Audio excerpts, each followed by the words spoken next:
Sot po përgatisim një nga recetat më të kërkuara nga ju. Ajo ishte pitja me miell misri, por e gatuar në mënyrën më të vjetër tradicionale.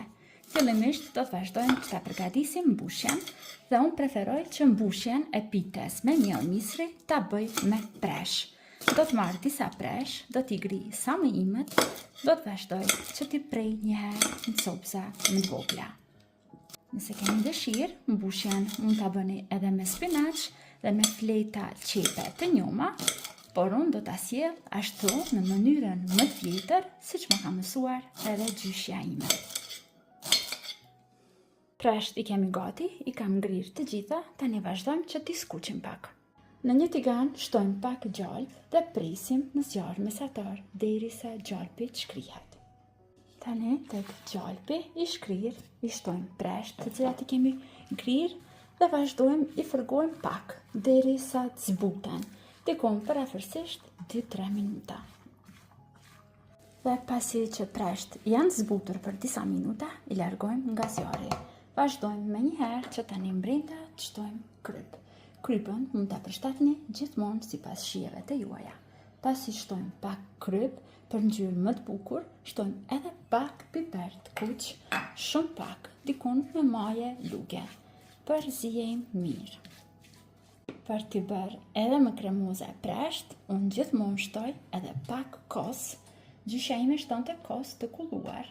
Nëse keni, mund shtoni edhe ju kosin e kulluar, por nëse jo, mund vazhdoni që të shtoni kos të thjesht 2 deri në 3 lugë gjelle.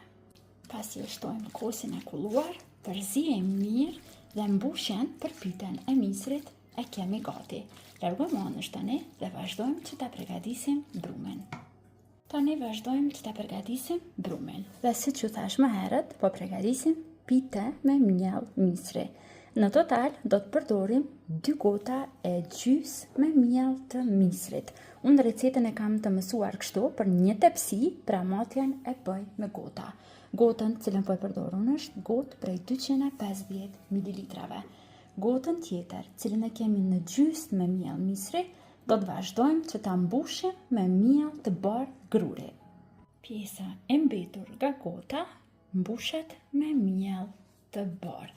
Nëse e bëjmë vetëm me miell misri, bëhet shumë e fortë feta. Për atë arsye, duhet që ta përzijmë pak. Të shtojmë pak edhe miell të bardhë. Tani marrim njën më të madhe dhe vazhdojmë të parën aty ta shtojmë miellin.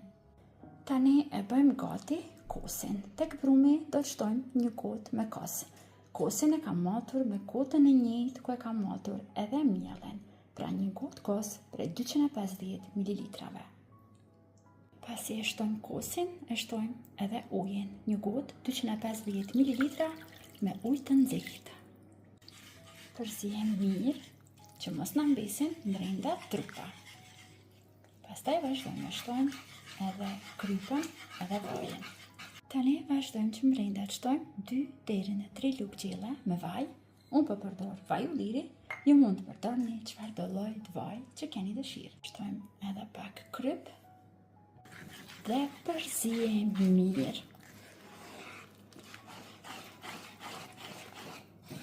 Dhe brumin e kemi gati. Kjo është densia e brumit për piten me miell misri. Nuk duhet të jetë shumë e fortë, nuk duhet të jetë shumë e butë. Nëse ju ka mbetur pak më e butë se kjo, shtoni 1 deri në 2 lugë gjelle me miell misri. Nëse ju ka mbetur më e fortë, shtoni shumë pak kos dhe vazhdoni përzijeni edhe pak derisa ta fitoni këtë konsistencë. Marrim një tepsi me numër 28, e lyhem poshtë me vaj ulliri dhe vazhdojmë që aty tani ta shtojmë brumin e pites. Brumin e kam shtrirë në tepsi.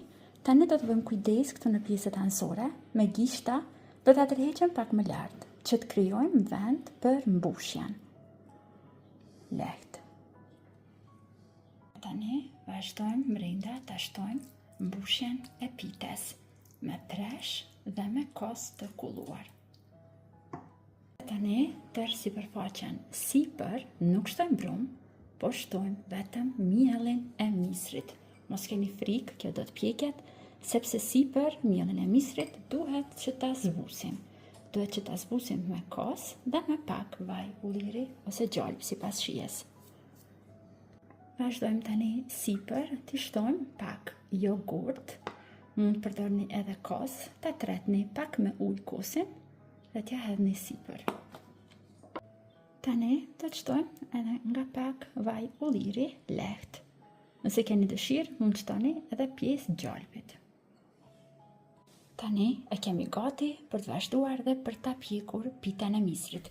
Fura është e parangrohur mirë në 250 gradë dhe vazhdojmë tani që ta ndalim zjarin në 200 gradë. Dhe ashtu në temperaturë mesatare e pjekim diku parafërsisht 25 deri në 30 minuta derisa të na merr një ngjyrë të bukur dhe të artë.